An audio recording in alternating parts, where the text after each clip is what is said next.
Hasil sidang KKEP atas nama terduga pelanggar Barada Richard Eliezer Pudiang atau biasa kita sebut Barada E,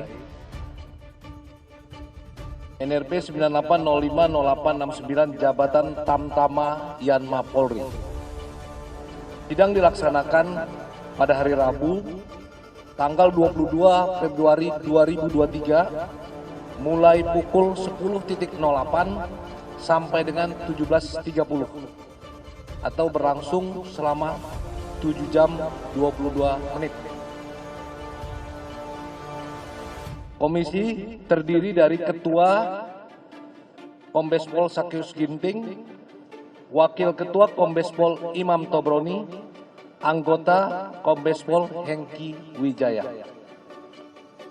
Penuntut Kombes Pol Daniel Widya Mokaram dan Ibda Haidar. Pendamping AKBP Retno Dwi Rahmawati, 2 Brigadir Hoirul Zadi Takwa. Saksi-saksi sebanyak 8 orang. Saksi yang hadir dalam sidang KKEP antara lain AKPDC, Ibda AM, dan Ibda S. Untuk saksi atas nama Bribka RR, Saudara KM, dan Saudara MS tidak hadir dan keterangannya dibacakan dalam persidangan. Hal ini karena terkait wujud perbuatannya sudah dibuktikan dalam persidangan pidana di Pengadilan Jakarta Selatan. Sesuai pasal 12 ayat 1 huruf A PP Republik Indonesia nomor 1 tahun 2003, maka komisi selaku pejabat yang berwenang memberikan pertimbangan selanjutnya berpendapat bahwa terduga pelanggar masih dapat dipertahankan untuk tetap berada dalam dinas Polri. Putusan sidang KKEP. A. Sanksi bersifat etika, yaitu perilaku pelanggar dinyatakan sebagai perbuatan tercela. B. Kewajiban pelanggar meminta maaf secara lisan di hadapan sidang KKEP dan secara tertulis kepada pimpinan Polri. B. Sanksi administratif, yaitu mutasi bersifat demosi selama 1 tahun. Mabes Polri memutuskan tak memecat Barada Richard Eliezer dalam sidang pelanggaran etik dalam kasus pembunuhan Brigadir Nofriansyah Yosua Huta Barat. Karopenmas Humas Polri Brigjen Ahmad Ramadan mengatakan keputusan tersebut diambil tim Komisi Kode Etik Polri, KKEP, usai menggelar sidang selama 7 jam. Barada E dinilai terbukti melanggar pasal 13 tahun 2003 JO pasal 6 ayat 2 dan atau pasal 8 atau pasal 10 ayat 1 Peraturan Polisi nomor 7 tahun 2022 tentang Kode Etik Profesi dan Komisi Kode Etik Polri. Tim KKEP kemudian menjatuhkan sanksi berupa sanksi etika, yaitu perbuatan pelanggar dinyatakan sebagai perbuatan tercela. Barada E juga diwajibkan meminta maaf secara lisan kepada KKEP dan secara tertulis kepada pimpinan Polri. Usai putusan dibacakan, Barada E kemudian menerimanya dan tak mengajukan banding.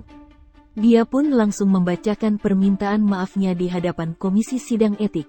Rinciannya, 6 personel dijatuhi sanksi pemecatan tidak dengan hormat, PTDH, 10 personel dijatuhi sanksi demosi, dan 1 personel menjalani penempatan khusus, Patsus. Mereka yang dijatuhi sanksi PTDH merupakan ex-Kadif Propam Polri Ferdi Sambo, ex-Kasubagriksa Bangga Etika Rowaprof Propam Kompol Baikuni Wibowo, dan ex-Kasubagaudit Bangga Etika Rowaprof Kompol Cak Putranto. Selain itu ex-Kaden Aropaminal Propam Polri Kombes Agus Nurpatria, ex-Wadir Krimum AKBP Jerry Raymond Siagian, serta Ex-Karo Paminal Propam Polri Brigjen Hendra Kurniawan. Ada pula anggota komisi dari Kabak Sumda Rorenmin Bareskrim Polri, yakni Kombes Hengki Wijaya. Dalam sidang etik tersebut, untuk diketahui, sidang etik Richard Eliezer digelar secara tertutup. Ada 8 saksi yang dimintai keterangan, baik secara tertulis maupun langsung. Polri berharap sidang etik bisa tuntas hari ini. Hasil sidang etik akan disampaikan setelah sidang selesai. Sebelumnya, Eliezer telah menjalani sidang vonis dalam kasus pembunuhan berencana terhadap Brigadir N. Yosua Huta Barat. Saudara Barada Richard Eliezer dijatuhi sanksi administratif berupa demosi selama 1 tahun dalam kasus pembunuhan Brigadir Nofriansyah Yosua Huta Barat. Barada Eliezer nantinya akan bertugas di Yanma Polri selama 1 tahun. Hal ini disampaikan oleh Karopenmas Divisi Humas Polri Brigjen Ahmad Ramadan.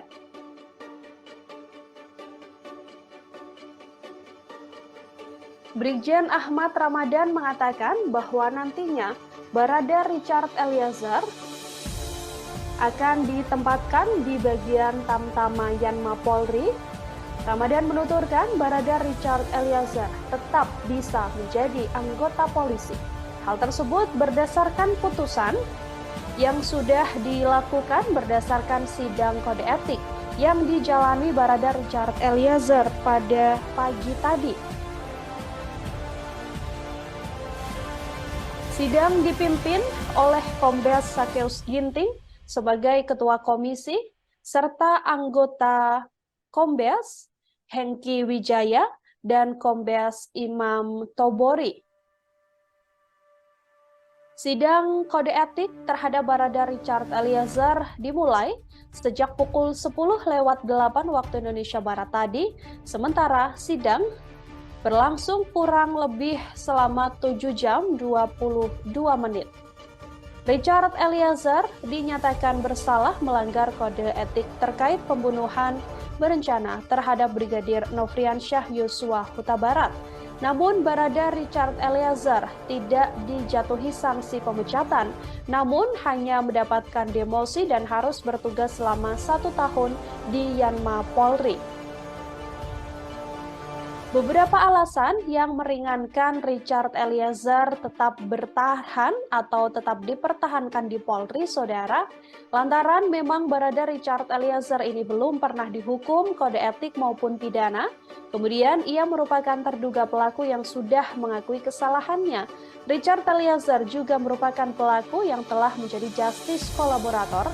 Kemudian Richard Eliezer masih berusia muda untuk bisa melanjutkan karirnya.